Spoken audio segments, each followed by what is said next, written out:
السلام علیکم ورحمۃ اللہ وبرکاتہ۔ الحمد للہ وحدہ والصلاة والسلام علی من لا نبی بعدہ، اما بعد فاعوذ باللہ من الشیطان الرجیم، بسم اللہ الرحمن الرحیم۔ ومن يرغب عن ملة إبراهيم إلا من سفه نفسه وَلَقَدِ اصْطَفَيْنَاهُ فِي الدُّنْيَا وَإِنَّهُ فِي الْآخِرَةِ لَمِنَ الصَّالِحِينَ۔ وقال تعالى: أَنُؤْمِنُ كَمَا آمَنَ السُّفَهَاءُ أَلَا إِنَّهُمْ هُمُ السُّفَهَاءُ وَلَكِنْ لَا يَعْلَمُونَ۔ صدق اللہ العظیم وصدق رسولہ النبی الکریم۔ بزرگان محترم اور برادران عزیز اور میری قابل احترام مائیں بہنیں بیٹیاں، اللہ تعالیٰ یہ ذی الحجہ کا مہینہ ہمارے لیے مبارک فرمائے،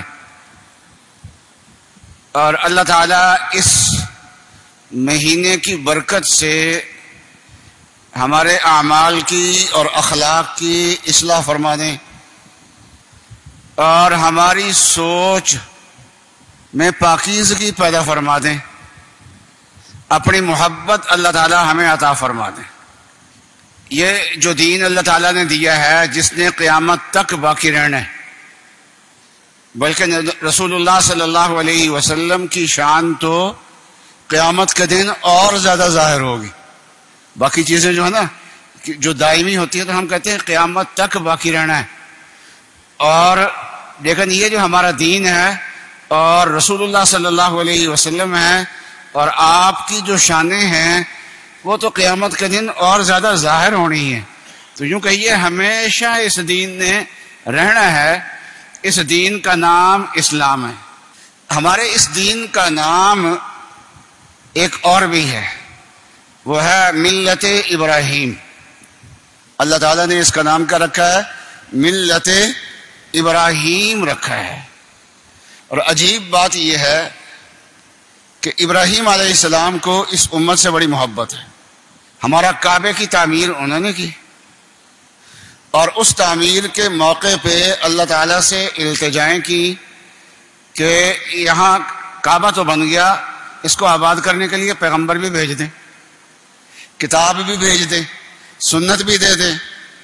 یہ دعائیں بھی حضرت ابراہیم علیہ السلام نے کی، اور پھر یہ آنے والی جو امت ہے جس کے لیے ابراہیم علیہ السلام نے دعائیں مانگی اور جن کے لیے کعبہ بنایا، جن کے لیے ایک مرکز بنا کے وہ گئے، انہوں نے ہمارا نام رکھا۔ قرآن کہتا ہے، اللہ تعالیٰ فرماتے ہیں ہوا سماکم المسلمین، کہ ابراہیم علیہ السلام نے تمہارا نام مسلمان رکھا۔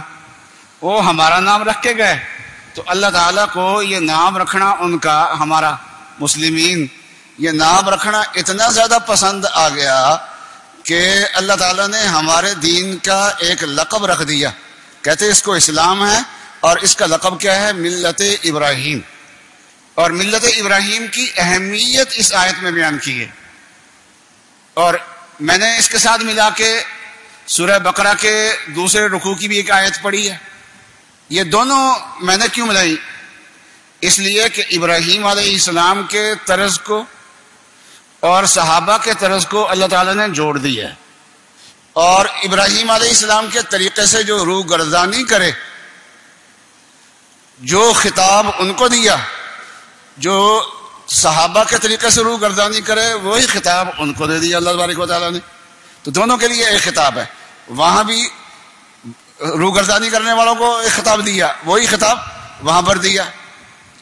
تو ملت ابراہیم سے جو آدمی اعراض کرے، انحراف کرے، تو فرمایا کہ وہ احمق انسان ہی ہو سکتا ہے کوئی۔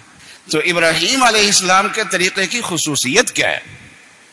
ابراہیم علیہ السلام کے طریقے کی خصوصیت یہ ہے کہ اللہ تعالیٰ کے احکامات کے مقابلے میں اپنی عقل اور سوچ کو ایک طرف اٹھا کے رکھ دے، اپنی مصلحتوں کو ایک طرف اٹھا کے رکھ دے، اپنی ضروریات کو ایک طرف اٹھا کے رکھ دے، اپنے مستقبل کے اندیشوں کو ایک طرف اٹھا کے رکھ دے، اور جو اللہ کہے وہ ایسے ہی کرے۔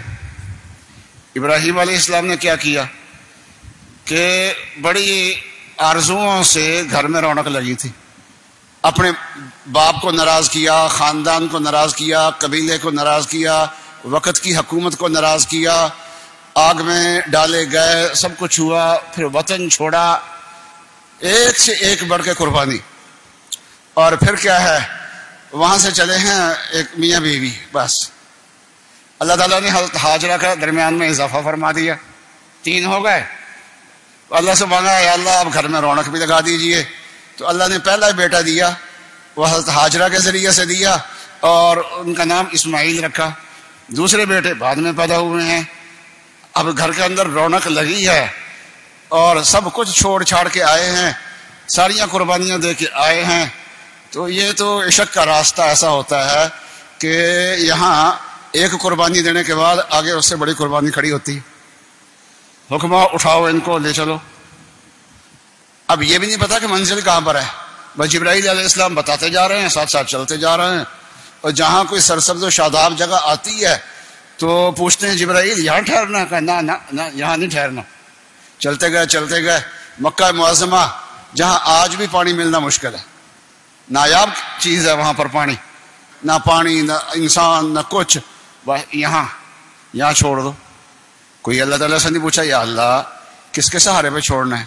یہ تو لکو دک جنگل ہے، ریت ہے، اور جنگل بھی وہ بعض ہوتے ہیں جہاں جھاڑیاں ہوتی ہیں، کوئی پتے ہوتے ہیں، کوئی سبزہ ہوتا ہے، یہاں تو پہاڑ بھی خشک ہے، کسی پہاڑ پہ کوئی پتا نظر نہیں آتا یہاں پر کوئی، چلو، اور کوئی انسان نہیں ہے، کوئی بندہ نہیں ہے، کوئی چرند پرند کوئی یہاں پر کوئی نہیں ہے، یہاں ان کو بٹھا دیا۔ حکم ہوا کہ جلدی سے نکلو، اٹھ کے چل پڑے۔ اب اللہ کا حکم آیا تو اتنی جلدی اللہ کے حکم پہ عمل کیا کہ اطمینان سے اپنی گھر والوں کو بتا دیں کہ اللہ کے حکم سے میں چل رہا ہوں واپس۔ یہ بھی نہیں کیا، اٹھ کے چل دیے یہاں سے۔ تو حضرت حاجرہ نے پوچھا ہمیں تنہا چھوڑ کے کہاں جا رہے ہو؟ اب کوئی جواب ہی کوئی نہیں، چلتے جا رہے ہیں۔ اب وہ انداز تو پیغمبر کی اہلیہ تھی، اس لیے بات کو سمجھتی تھی، اس لیے بات سمجھ گئی اور پوچھا اللہ کا حکم ایسے ہی لگتا ہے؟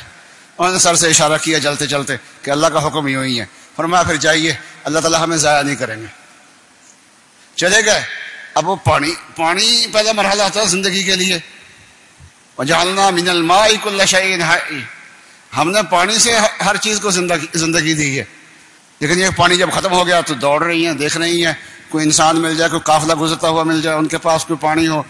اس لیے قریب 2 پہاڑیاں تھیں، ایک صفا کی پہاڑی اور ایک، کبھی صفا کی پہاڑی پہ چڑھ کے ادھر ادھر دیکھ رہی ہیں، وہاں سے اترتی ہیں مروہ کی طرف چل پڑتی ہیں، وہاں پہاڑی پہ چڑھ کے ادھر ادھر دیکھتی ہیں، بس اچانک اللہ نے ان کے قدموں سے پانی نکال دیا۔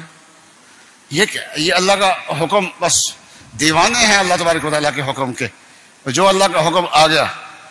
اب یہ ہے کہ کبھی کبھی آ کے حال پوچھ جایا کرو۔ آتے تھے، حال پوچھ جاتے تھے، دعائیں بھی کی۔ پھر ایک مرحلہ ایسا آیا کہ اب بچہ کھیل رہا ہے، کود رہا ہے، بڑا اچھا لگتا ہے۔ اب کہا جی اس کو اللہ کی رضا کے لیے ذبح کر دو، انی اری فی المنام۔ اب یہ اتنا عظیم حکم ہے کہ آدمی لرز جائے اور 100 تعویلیں کر لے کہ اس خواب کی یہ تعبیر ہو سکتی ہے، یہ تعبیر ہو سکتی ہے، نہیں، ظاہر پہ عمل کر کے دکھا دیا۔ اور وہ نصیحت کرنے کے لیے آیا ابلیس، ارے یہ کیا کرنے لگے ہو؟ دشمن کبھی ناصح کی شکل میں بھی آتا ہے، اور عاشق کے لیے جو محبت سے روکنے والی جو بھی نصیحت ہوگی نا وہ دشمنی ہوتی ہے اس کے نزدیک۔ اس لیے وہ یہ ناصح بن کے آیا لیکن تھی دشمنی۔ بہت سے ناصح جو ہوتے ہیں وہ دشمن نہیں ہوتے، لیکن یہ دشمن تھا۔ تو یہ جب مینا میں ذبح کرنے کے لیے لے گئے تو وہ آ کے سمجھانے لگا، اٹھا کے مارے پتھر، تیری ایسی تیسی۔ پھر تھوڑی دیر کے بعد پھر سمجھانے آ گیا، پھر مارے اس کو پتھر کہ تم کون ہوتا ہے روکنے والا، میرے اللہ کا حکم ہے۔ پھر تیسری بار سمجھانے کے لیے آ گیا۔ چلو اسماعیل علیہ السلام ہی خوش ہو جاتے، کوئی تو میرے ابے کو سمجھانے والا آ گیا نا، نہیں وہ بھی نہیں،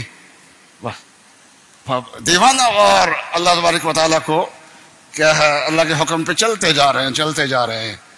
اور پھر جب اللہ تعالیٰ نے چھری بھی پھیر دی اپنی طرف سے، اور جب چھری پھیر دی، لیکن ادھر حکم تھا چھری پھیرنے کا، ادھر چھری کو حکم تھا نہ چلنے کا. تو ابراہیم علیہ السلام نے اپنا کام کیا، چھری نے اپنا کام کیا. واقعہ تو آپ سب کو آتا ہے، یہ میں بتانا چاہتا ہوں. میں تو اس واقعہ کا جو نچوڑ ہے یعنی دیوانگی، اللہ کے حکم کے سامنے دیوانے بن جانا، وہ ابراہیم علیہ السلام میں پائی جاتا ہے. فرمایا قد صدقت الرؤیا، ابراہیم آپ نے اپنا خواب سچا کر دیا بس.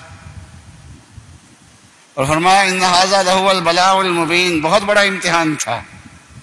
عشق میں امتحان بھی ہوتے ہیں، عشق کا دعویٰ کرنا آسان نہیں ہے. ایک صحابی نے آن رسول سے عرض کیا یا رسول اللہ مجھے آپ سے محبت ہے. فرمایا سوچ کے کیا کہتا ہے؟ کہا جی اللہ کی قسم مجھے آپ سے محبت ہے.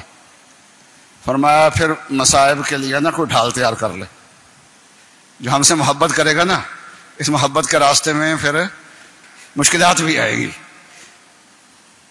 اور آن صلی اللہ علیہ وسلم کو جو مشکلات آئی ہیں نا وہ صحابہ ہی سہ گئے. وہ سہنا ہمارے بس کی بات نہیں تھا. یہ ابراہیمی طریقہ ہے.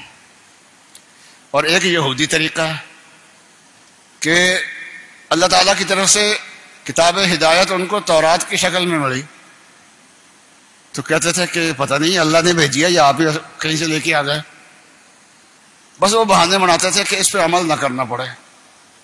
ہزار بہانے، ایک ایک حکم پہ ہزار ہزار بہانے. کیوں؟ اصل ان کو تکلیف کس بات کی تھی؟ وہ یہ تھا کہ اس کتاب میں جہاد کا حکم ہے اور یہ ساری عمر غلامی کر کے آئے ہیں. جہاد ان کی طبیعت سے مناسبت نہیں رکھتا تھا. جو قوم غلامی میں رہ چکی ہو نا تو پھر وہ جہاد اور آزادی اور حریت یہ چیزیں ان کے لیے فضول ہوتی ہیں. تو وہ پنجرے کے شیر ہوتے ہیں، بیٹھے بیٹھے ان کو مل جاتا کھانے کے لیے. تو اب وہ جنگل کے شیر نہیں بن سکتے. اس لیے وہ یہی کہتے تھے کہ بس کچھ عمل کریں گے کچھ نہیں کریں گے. ساری کتاب پہ عمل کرنا تو مشکل ہے، ساری پہ کیوں جہاد کرنا پڑتا ہے. اور آخر کار جب جہاد کی نوبت آئی نا تو سیدھا سیدھا ہی کہہ دیا اور تو جا تو تیرا رب جاوے، جا کے نہ لڑ لو، ساڑھے کوڑی لڑوں گا. جاؤ آپ جائیں اور آپ کا جب جائیں تو آپ جا کے لڑ لیں، ہمارا نہیں ہے کام. اور رسول اللہ صلی اللہ علیہ وسلم کے دیوانوں کی شان کیا ہے؟ پہلے مکہ چھوڑا، مارے کھائیں مکے میں بیٹھ کے، کہا صبر کرو ٹھیک ہے. اگر یہ بھی خاندانی لوگ تھے، ان کے بازو میں طاقت تھی، کچھ نہ کچھ تو یہ آگے سے مزاحمت کر سکتے تھے، لیکن حکم تھا نہیں صبر کرو 13 سال صبر ہی کرتے رہے. اب حکم آیا کہ گھر بار چھوڑ کے نکل جاؤ، اور میرا آپ کا شہر ہو وہ چھوڑ کے چل جائے تو ہے، لیکن مکہ چھوڑ کے چل جائے جہاں اللہ کا گھر ہے، اس کو بھی چھوڑ کے چل جاؤ. وہ بھی چھوڑ کے آ گئے. یہاں بھی ٹک کے نہیں کوئی بیٹھنے دیتا. ہر روز جہاد، ابھی ادھر کو جا رہے ہیں جہاد کے لیے، کبھی ادھر کو جا رہے ہیں جہاد کے لیے. لیکن کبھی ایک بار بھی ان کی زبان پہ اف نہیں آیا کہ یہ کس مصیبت میں گرفتار ہو گئے، کیا ہو گیا ہے. اور ایسے مواقع آئے کہ حضور صلی اللہ علیہ وسلم پہ حملہ ہوا غزوہ احد میں، کئی صحابہ نے اپنے جانیں دے دی. حضرت ابو طلحہ تیر انداز تھے، تیر زور بہت اچھا پھینکتے تھے، مہارت تھی اس میں. اور تیر اندازی میں انہوں نے کئی کمانیں توڑی اس دن. بہت زور سے کھینچتے تھے کیونکہ وہ کھینچتے ٹوٹ بھی جاتی تھی بس اوقات. تو کئی کمانیں انہوں نے توڑی ہیں. اور اس دن کسی آدمی کے پاس بھی تیروں کا تھیلا ہوتا نا تو حضور فرماتے ابو طلحہ کو دے دو یہ سارا. وہ دشمن کو بھگا رہے تھے تیر اندازی کر کے.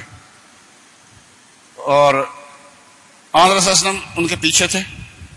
اب پوزیشن تو دیکھنی ہے نا جنگ کی کیا ہے، تو آن وسلم سارا اوپر اٹھا کے پوزیشن دیکھتے ہیں. تو حضرت ابو طلحہ فرماتے یا رسول اللہ آپ نیچے تشریف رکھیں، آپ اپنا سینہ اوپر نہ کریں. نہری دون نہری کا، ہمارا سینہ حاضر ہے تیرے کھانے کے لیے. ہمارے سینے کس کام کے لیے ہے آخر؟ نہری دون نہری کا. وہ کہتے تو جا کے، یہودی کیا کہتے تھے؟ آپ جائیے، آپ کا رب جائے جا کے کر لو جہاد، اور یہاں کیا کرے؟ یا رسول اللہ اپنا سینہ نیچے کر لے، آپ کے سینے پہ تیر نہ لگ جائے کہیں آ کے، ہمارے سینے میں لگنا چاہیے، تیر کھانے کے لیے ہمارا سینہ ہے، آپ کا سینہ کیوں سامنے آئے؟ آج لوگ مولویوں پہ اعتراض کرتے ہیں، علماء کرام پہ اعتراض کرتے ہیں، اصل میں ان کو اعتراض اسلام پہ ہوتا ہے، اصل میں ان کو اعتراض سنت پہ ہوتا ہے، لیکن وہ کھل کے کر نہیں سکتے، وہ بدنامی ہوتی ہے اسلام پہ اعتراض کرنے سے، اس لیے وہ ہم پہ کر لیتے ہیں۔ تو ہم بھی کہتے ہیں کہ چلو ہمارے پاک نبی کا نام نہیں لیتے، ہمارا نام لیتے ہیں، تو ہم کہتے ہیں یا رسول اللہ نہری دون نہری کا، کہ آپ کی جگہ لوگوں کے تانے جو ہے نا وہ ہم سہ لیں گے، ہمیں لوگ تانا دیتے ہیں، ہم سہنے کے لیے تیار ہے، نہری دون نہری کا، یا رسول اللہ ہمارا سینہ حاضر ہے تانے سہنے کے لیے۔ وہ تیر سہے صحابہ نے، اور علماء کرام کے سہ رہے ہیں، تانے آج کے دور میں سہ رہے ہیں۔ اور پھر جو حج ہوتا ہے، حج میں کیا ہوتا ہے؟ احرام باندھنا، یہ بھی کوئی عقل سے ماورائی چیز ہے احرام، ورنہ تو آدمی کو اللہ کے گھر جانا ہے تو سنور کے جانا چاہیے نا، تو یہاں دیوانے بن کے جاتے ہیں، کبھی اللہ کے گھر کے گرد گھوم رہے ہیں، کہیں باہر جنگل میں چل جاتے ہیں، کبھی اس میدان میں، کبھی اس میدان میں، کبھی اس میدان میں، کبھی ادھر جا رہے ہیں، کبھی ادھر جا رہے ہیں، تو یہ کیا ہے؟ یہ دیوانے وار پھر رہے ہیں، یہ کیا ہے؟ دیوانگی ہے۔ یہ جو قربانی ہے یہ کیا ہے؟ دیوانگی ہے۔ تو یہودیوں کا طریقہ اور صحابہ کا طریقہ اور، تو صحابہ کا طریقہ ابراہیمی طریقہ ہے، اس کو ملت ابراہیم کہہ سکتے ہیں۔ اور ہمارا کہ جو ملت ابراہیم سے اعراض کرے، اس کو پسند نہ کرے، اس پہ عمل نہ کرے، اس کے طریقے پہ نہ چلے، دیوانہ نہ بنے، وہ احمق ہے۔ اس دیوانہ کے دیوانہ نہ شد، وہی دیوانہ ہے جو دیوانہ نہیں بنا۔ تو بعض جگہ دیوانگی ہی عقل مندی ہوتی ہے، اور دیوانگی دو طرح کی ہوتی ہے۔ ایک دیوانگی یہ ہے کہ کسی پہ دل آ گیا، اب اس کی کسی بات کا انکار نہیں ہے، محبت دل کے اندر آ گئی، جنون دل کے اندر آ گیا، اور اس جنون میں عقل اٹھا کے ایک طرف رکھ دی، بس جو یہ کہے گا اس کا اتباع کرنا ہے ہم نے۔ تو ایک تو عقل چھوڑنے کا طریقہ یہ ہوتا ہے، اور ایک وجہ یہ ہوتی ہے کہ ہمیں اپنی عقل سے یہ پتہ چل جاتا ہے کہ فلاں جو ہے وہ ہمارا خیر خواہ بھی ہے، اور اس کی سوچ ہماری سوچ سے بہتر بھی ہے۔ ہم غلط سوچ سکتے ہیں لیکن وہ غلط نہیں سوچ سکتا، جیسے ہم اپنے بڑوں کی بات مان لیتے ہیں اپنی بات چھوڑ کے، یا ڈاکٹر کی بات مان لیتے ہیں اپنی رائے چھوڑ کے۔ کیوں؟ اس لیے کہ اس کی رائے کو اپنی رائے سے بہتر سمجھتے ہیں۔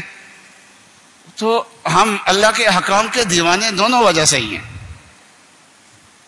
ایک تو یہ ہے کہ اللہ تعالیٰ کی ذات عالی ایسی محبوب ذات ہے کہ اس کے لیے جان و مال ہر چیز قربان کر دینا، تمام مفادات قربان کر کے رکھ دینا، یہ عین حکمت ہے، عین مصلحت۔ ان کی محبت میں یہ سب کچھ ہو سکتا ہے، تو جب اوروں کی محبت میں ہو سکتا ہے تو اللہ کی محبت میں بھی ہو سکتا ہے۔ ایک وجہ تو یہ، اور دوسرا ہمیں یقین ہے کہ اللہ اور رسول جو حکم دیں گے وہ حکمت و مصلحت سے ہی ہوں گے۔ ہماری سوچ غلط ہو سکتی ہے، اور ہمارے اندر خواہشات ہیں، خواہشات انسان کو غلط راستے پہ لگاتی ہے۔ اللہ اور رسول کا جو تعلیم ہوگی وہ غلط راستے کی نہیں ہو سکتی کبھی بھی، اس میں نقصان کبھی ہو ہی نہیں سکتا۔ تو اللہ تعالیٰ نے منافقین کو کہا تھا کہ آمنو کما آمن الناس، یہ صحابہ بھی تو ایمان لائے ہیں نا، جیسا ان کا ایمان ہے نا ویسا ایمان لاؤ۔ تو آگے سے وہ جواب میں کہتے ہیں انؤمن کما آمن السفہاء، جیسے یہ احمق لوگ ایمان لائے ہیں کیا ہم ایسا ایمان لائے؟ ان احمقوں کی طرح ایمان لائے؟ حق تعالی شانہ نے جواب میں کیا فرمایا؟ الا انہم هم السفہاء، صحابہ احمق نہیں ہیں، یہ احمق ہیں، وہ احمق نہیں ہیں، وہ تو عین عقل مندی ہے۔ اللہ کے حکام کے سامنے عقل چھوڑ دینا یہ عین عقل مندی ہے۔ ہاں جو اللہ کے حکام کے سامنے بھی عقل چلائے جیسے شیطان نے چلائی تھی تو وہ ہے بے وقوف اصل میں، وہ ہمیشہ کے لیے مردود ہو گیا شیطان. کیوں؟ جہاں عقل نہیں چلانی چاہیے تھی وہاں عقل چلا دی اس نے، وہاں تو دیوانہ بننا چاہیے تھا. تو صحابہ کو وہ دیوانہ کیوں کہتے تھے؟ کیونکہ انہوں نے ہر مصلحت کو قربان کر دیا تھا. رسول اللہ صلی اللہ علیہ وسلم کی خاطر ہر مصلحت کو قربان کر دیا تھا. اور ان ایام میں رسول اللہ صلی اللہ علیہ وسلم نے اللہ کے ذکر کی زیادہ تعلیم دی ہے ہمیں کہ زیادہ اللہ کا ذکر کرو. ایک تو ہے حج ہے، قربانی ہے، اس کے بعد پھر کس چیز کا حکم زیادہ ہے؟ اللہ کا ذکر کرو. اسی طریقے سے عاشق کے لیے اللہ کا جو عاشق ہے اس کی تسلی کا سامان کس میں ہوتا ہے؟ وہ اللہ تعالیٰ کے نام میں ہوتا ہے. اللہ کا نام لیتا رہے، بس اسی میں اس کو تسلی ہوتی ہے. تو اس دیوانہ کا دیوانہ نہ وہ دیوانہ ہے. تو صحابہ دیوانہ تھے، اللہ میاں نے ان کو فرزانہ کہا، سمجھدار کہا. اور منافق دیوانے نہیں بنے، فرمایا یہ احمق ہے. تو اس سے معلوم ہوا کہ صحابہ کا جو طرز عمل ہے وہ عین ملت ابراہیم ہے. کیونکہ ملت ابراہیم کے مخالفوں کو بھی سفہا فرمایا اور صحابہ کے مخالفوں کو بھی اللہ تعالیٰ نے سفہا فرمایا. تو اس لیے حیات الصحابہ بہت پڑھنی چاہیے. ہمارے حضرت جی مولانا یوسف صاحب رحمۃ اللہ علیہ نے بہت کام کر گئے، حیات الصحابہ لکھ گئے. ویسے صحابہ کے حالات پہ کتابیں تو بہت ہیں، بڑی بڑی کتابیں ہیں جلدوں میں، لیکن یہاں اعمال کے عنوان سے مثلا صحابہ کی نماز، وہاں ابو بکر کے حالات، حضرت عمر کے حالات، فلاں صحابی کے حالات، اس طریقے سے. لیکن انہوں نے دوسرے موضوعات کو عنوان بنایا، صحابہ کے واقعات اس میں ذکر کیے. مختلف ایک عنوان ہے، اس میں مختلف صحابہ کے تذکرے آ گئے. تو بڑی عجیب و غریب چیز ہے حیات الصحابہ بھی. تو یہ میں عرض کر رہا تھا کہ یہ اللہ تعالیٰ کی محبت ہے. تو اللہ کرے ہم بھی اللہ تک کی محبت حاصل کرنا اختیاری ہے. بس اللہ کا نام لیتے رہیں، اللہ والوں کی صحبت میں بیٹھیں، اللہ والوں کی کتابیں دیکھیں. بھائی 3 کام ہیں، بس یہ پابندی سے کرتے رہیں، انشاءاللہ اللہ کی محبت آتی رہے گی، انشاءاللہ پیدا ہوتی رہے گی، انشاءاللہ دیوانے بڑھتے رہیں گے. اللہ تعالیٰ کے دیوانے رہنے ہیں، قیامت تک رہنے ہیں. لیکن یہ ہے کہ اس کے لیے ہم استعمال ہوں یا کوئی اور استعمال ہو، یہ پتہ نہیں. اللہ ہمیں استعمال فرما لے اپنی دیوانگی کے لیے. قسمت کی بات